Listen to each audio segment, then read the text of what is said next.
Welcome to LCRL's Liberty Alert in Washington, D.C. with your host, Dr. Gregory Seltz. Talking two kingdom citizenship, bold biblical principles for a robust public Christian life. And now, your host, Dr. Gregory Seltz.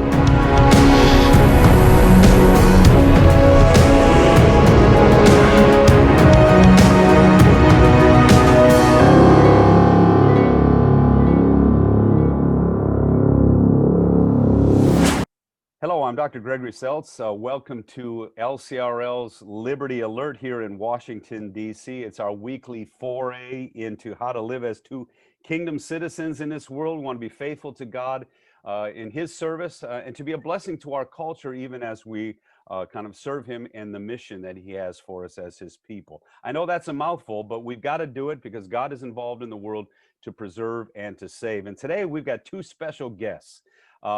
First one is a person that's been with us many times before, Tim Gagline. He is the Vice President of External and Government Relations for Focus on the Family, and he's a good friend of the LCRL. Welcome, Tim. It's good to have you with us again.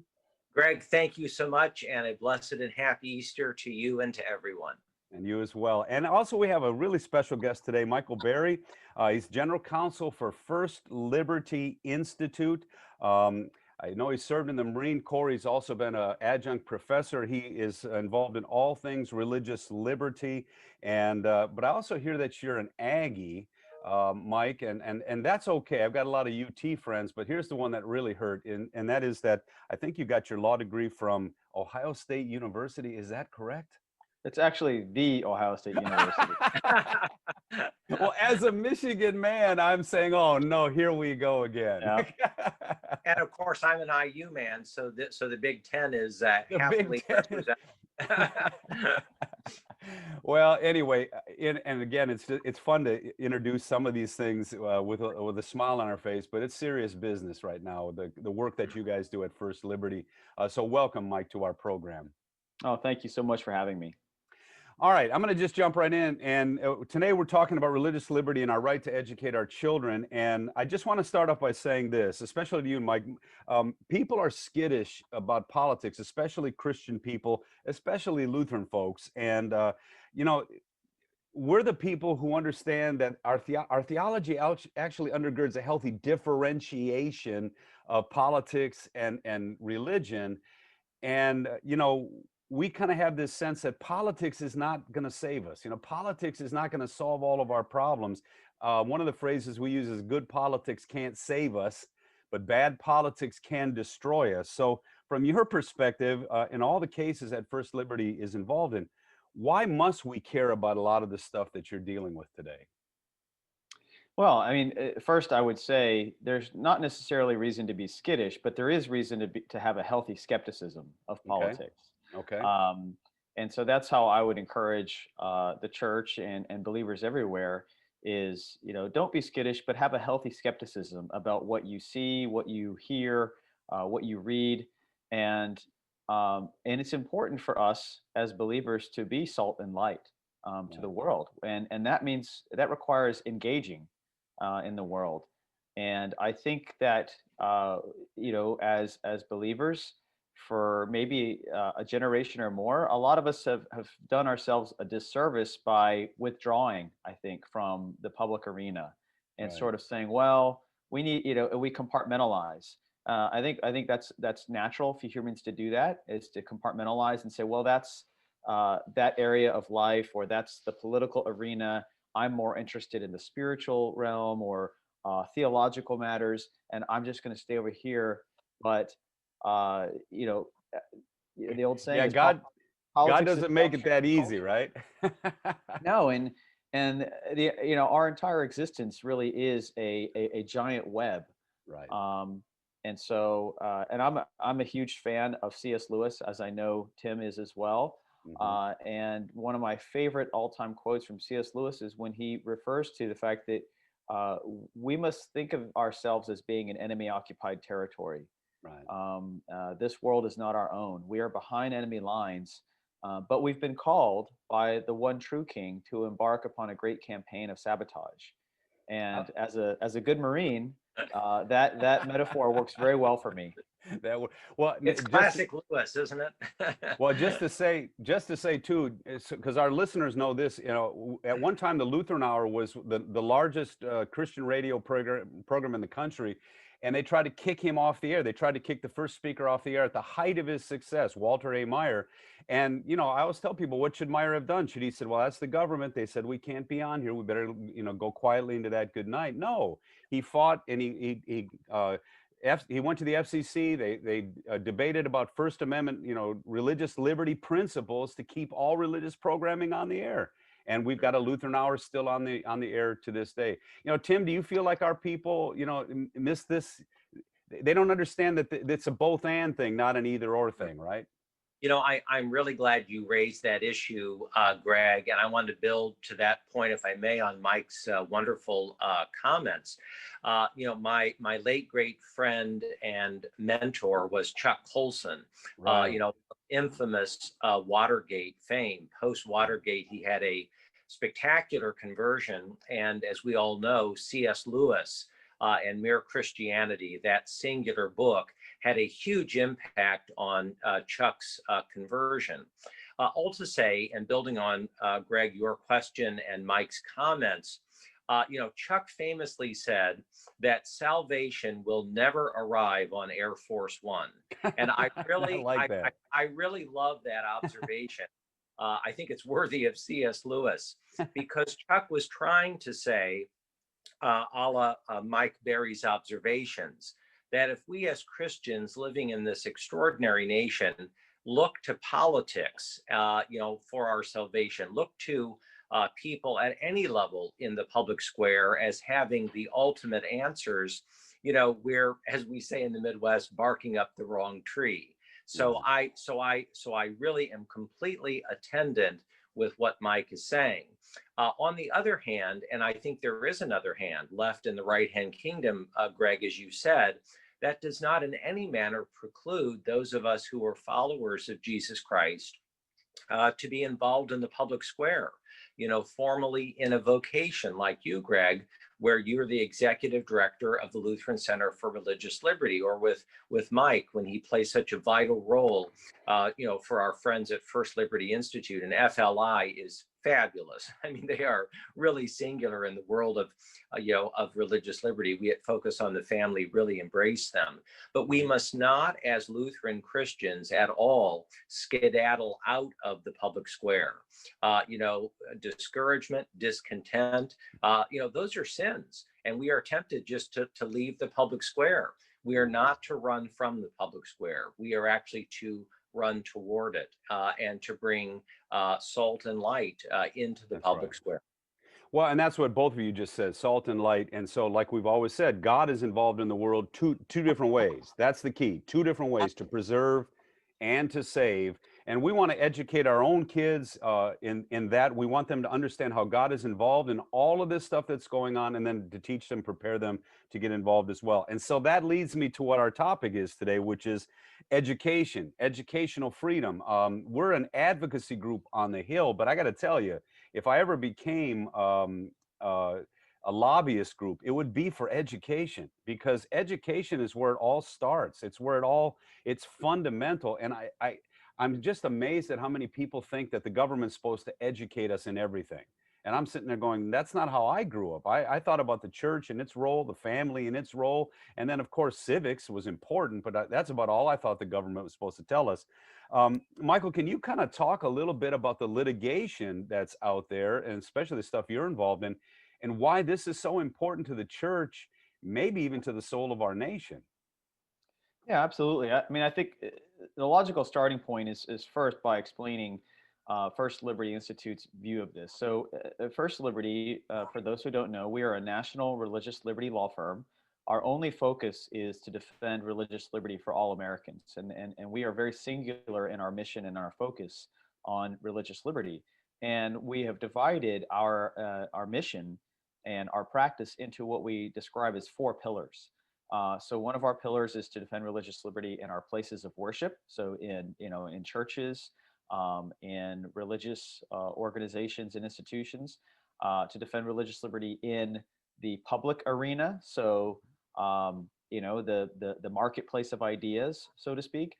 We defend religious liberty in the military because that's an area of great importance as well. And then finally, we defend religious liberty in our schools. So what you're talking about, Dr. Seltz, is it's one of our pillars, right? So and that's because we recognize that really, liberty, as President Reagan famously said, it's not passed on in the bloodstream. It's not it's not, as much as we would want it to be. It is not embedded in the fabric of our DNA. It has to be fought for, and it has to be then passed on through teaching, right? And through and you look no further than the Holy Scriptures themselves, and they talk about the need to pass on lessons that one generation has learned, sometimes learned the hard way, and to pass those lessons on to future generations so that hopefully they don't repeat the same mistakes, but at the very least so that they may benefit, right? They may benefit vicariously through those lessons. So that's really the foundation of why it is so important to focus on religious liberty in our schools.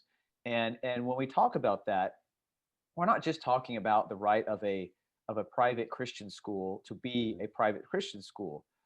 We understand that there are many millions of families who don't have the ability or the opportunity to send their kids to a private Christian school. I myself am the product of public schools throughout my entire life, not just Ohio State and Texas A&M, but even going back to high school and elementary school. I attended public schools, my entire educational life. And there are many others who are like that. And it's important to understand that just because your children go to a public school does not mean that you have now forfeited the right to religious liberty, the right to raise up your children to believe, to believe as you do as parents, to raise them with a sense of morality, with a love of God and a love of country and a desire to serve Him. And so. And so I say all that as the backdrop to a number of challenges to those principles that I've just laid out. First of all, one case that really has it still gives me chills to think about it, and it didn't really make much media attention. Perhaps that's a good thing.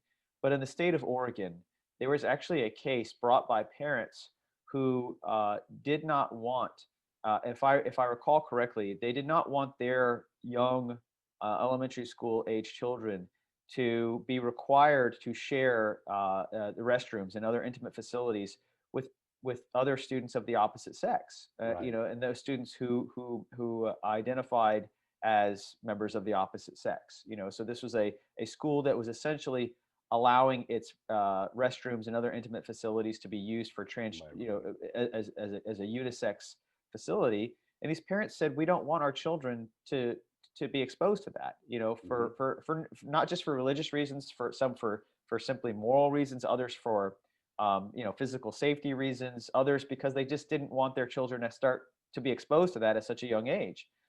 They wanted to be the ones to have the choice as parents to expose their children to those ideas and concepts. And the decision went against the parents, the court's decision. And the part that really jumped out at me was when the court, this was a district court, so this is not the U.S. Supreme Court, thankfully, but nevertheless, it is a federal judge who issued this ruling. And this federal judge said, look, when you place your children in public school, you essentially give them over to the government. And it becomes in loco parentis, right? He said that? He actually said that in the ruling. That you have now turned them over to the government and you forfeit some degree of control and influence over what they're taught. And I'm thinking, first of all, many of these parents, they may not be making the decision intentionally. They may not have any other choice economically but to send their kids to public school. Second, if I recall, public school attendance or mandatory school attendance is a law in this country. So it's not like you have a choice to say, well, I'm just not going to educate my kids then. The next thing you know, you'll have CPS knocking at your door, for your kids being truant. So Let me jump, Mike, let me jump in on yeah, this please. because again, when we talk to our people, we say, you have two words we've got to talk about in the public square. One is God's moral ordering of the world, and of course, then God's saving of the world. And if you violate his moral ordering of the world, this can't be good for anybody, because all that's written in everybody's conscience and heart. And so one of them is honor your father and your mother. The parents are the ultimate authority of children. And here, like you just said, a judge looked at parents and said, my goodness, folks, don't you understand? You're not in charge of your own kids. We are. Tim, this is a spiritual thing but freedom has a deeper root than government. And again, it seems like we're violating this on all kinds of levels, aren't we, Tim? Well, here inside the Beltway, it's been a dramatic 80 plus days of the new administration, and every day is proverbially like drinking from a fire hose. But Greg and Mike, I must tell you, George Orwell famously said, "He who controls language controls politics." And we're making it very clear we're not partisan to one party or the other. We're partisan to biblical values. But the House of Representatives now has one of the strictest speech codes in the United States, which says that in official language of the House, you may no longer refer to a mother or a father. You may no longer, in officialese, make this distinction between two biological sexes. And so to Mike's point and to your point, we are far down the road, on the question of having the legal right to say that the sky is up and earth is down. We are really in Alice in Wonderland territory, Humpty Dumpty, I say what a thing is, whether it is or not. We are in the Humpty Dumpty world. And I would like to broaden out just briefly of this discussion, because just 2 weeks ago, in a very full-scale assault on our religious liberty, 33 LGBTQ identified plaintiffs, Greg and Mike, brought a class action lawsuit to essentially end Title IX religious exemptions for religious colleges. Most of the students attended or graduated from Christian colleges and universities. And, the Lutheran Church Missouri Synod is known for its synodical colleges. It's known for its seminaries. It's known for having, I believe, the second largest parochial school system in the United States. I mean, Lutherans educate. This is a very deep part of the DNA and the legacy of being a Lutheran living in the United States.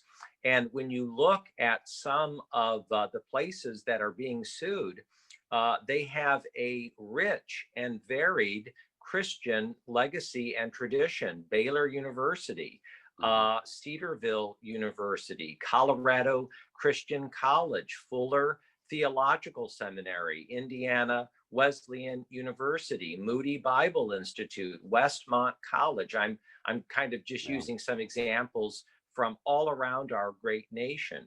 Our Mormon friends, we disagree with them theologically, but the suit also lists Mormon graduates from Brigham Young. So to both of you and to the points that have been made, we are on very, very, thin ice in the world of the attack on our conscience and religious liberty rights in education. So again, back to, and you're right, Tim. I mean, it's at our door, and that's one of the things I say to our church. We're not the one bringing this to people. This is being brought to us, and if we don't respond, we'll lose our voice. And I think, Michael, when you think about what you've been involved with, you have the Coach Kennedy case where he was just kind of, and I think that's still going on. If I'm understanding, he was just praying by himself in the middle of a field after a game, and somehow we stopped that or tried to stop that. Then you've got the Maine case where, the school choice case where let us just be ourselves.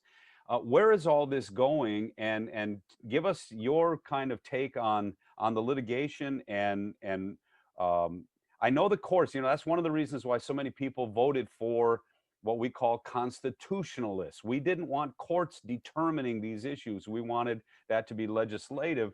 And so where are we in this whole mix from a litigation point of view? Well, I'm glad Tim brought up the case in with Title IX against the Department of Education. I think the case is called Hunter versus Department of Education, and I want to address that. And I think the best way to do that is to zoom out a little bit first and look at the larger context. Okay. And then I'm a big picture person. So it may be, my Marine Corps roots. I need things broken down very simply. Well, I thought you wanted me to zoom out from the Zoom call that we had. No, I don't know. So I always have to take the 30,000 foot view first before I can sort of focus in on the granular. So and hopefully this will all make sense when I tie it together. So we talk about that lawsuit in Oregon that I mentioned earlier. And ironically, the Hunter lawsuit was also brought in Oregon. Perhaps not ironically, the judges in Oregon, they were definitely looking for home field advantage. The people that brought these lawsuits. So, but the lawsuit in Oregon with the parents who, when the judge said, well, when you put your kids in public school, you give them over to the government, and the government gets to control them, right? And what's the response that Christians have heard for decades now from the far left in response to that? Well, if you don't like that, go form your own school. Take your kids out of public school, put them in private schools. You can teach them what you want, right? You can make your own rules. You can teach them what you want. You can have your religious values and all that, but not in the public schools. That's what we've been told. So what do people do? They begin establishing private Christian secondary schools, private Christian colleges and universities, like the ones that Tim listed off. And now what do we see? Oh, guess what? We don't like that either, right? So now the right of those institutions to believe and teach and act on those core religious Christian principles is now being threatened as well. I mean, let's make no mistake about what the Hunter lawsuit is really about. It are students who knowingly and voluntarily and intentionally matriculated at those institutions. They knew exactly where they were. It's not as if, they attended a school like Cedarville University, right? And I mentioned that one just because it was just down the road from Ohio State, and I knew quite a few students who went there. Okay. My law school colleagues who attended Cedarville, I mean, they used to tell me, that Cedarville was very upfront about who they were, what they believed, and what they required of their students. There was no way you could just slip by and unnoticed, in essence, right? And I imagine the same was probably true of a lot of the other schools that have been named in this lawsuit. And yet these students who know this, right, and now now that they're there and they're attending those schools, now they have in the legal world we call standing, right? Now they have the ability to say, oh, well, now that I'm here, I'm being harmed, right, psychologically, emotionally, or whatever, by the school's policies, and I just discovered that my school receives federal funding. Well, I bet I could bring a federal lawsuit to try to challenge this and change the entire nature and identity of the institution that I'm attending. And so you combine that. You mentioned the Maine lawsuit. I'll briefly talk about that one. That's one that First Liberty Institute, we're actually litigating that case. Okay. And we're hopeful that the Supreme Court will take that case up. That's currently where we are right now, is hoping and praying that the Supreme Court will take this case. But it's students, families who live in, and if you've ever been to Maine, it's absolutely beautiful, but it's largely rural. And so there are not, you have great geographic distances, from where you live to where maybe the nearest public school is. And so if you decide to, homeschool your kids or send them to a private school, the state can subsidize that to help offset some of the costs, right? Because otherwise it would actually end up costing the state more, I think, to send a bus out to the remote, edges of Maine, and then, aggregate all these kids who live out in the middle of nowhere, Maine, and then take them into the cities. So that would be way more costly than just to subsidize those who live remotely. And yet now there's there's a challenge to say, well, that violates the so-called separation of church and state, right? We can't have the state subsidizing religious education or parents who want to educate their own kids. And these parents and these families are saying, well, wait a minute. We're not asking the state to establish religion. We're Right. simply asking the state to treat us equally, right? And so it's Yeah. funny how we believers and Christians now are the ones who are simply asking for equality and equal treatment. So that's, to me, that's the big picture. And that's what we're seeing at the ground level at the same time is we've completely flipped the table to where Exactly. the tables to where now we as believers are simply the ones fighting for equal treatment, fighting for a level playing field and merely a seat at the table. And yet you have voices like the 33 students in this class action lawsuit. You have very organized, well-funded, powerful groups who are saying, no objection, no dissent. None of that we will not give any quarter to those who disagree with us. Well, and I think I looked at that lawsuit too, especially the one in Maine, and I said this reminded me of the Trinity lawsuit about, you guys were everyone was treated the same except for the Christians. So you got private schools getting this money in Maine, you got public schools getting this money in Maine.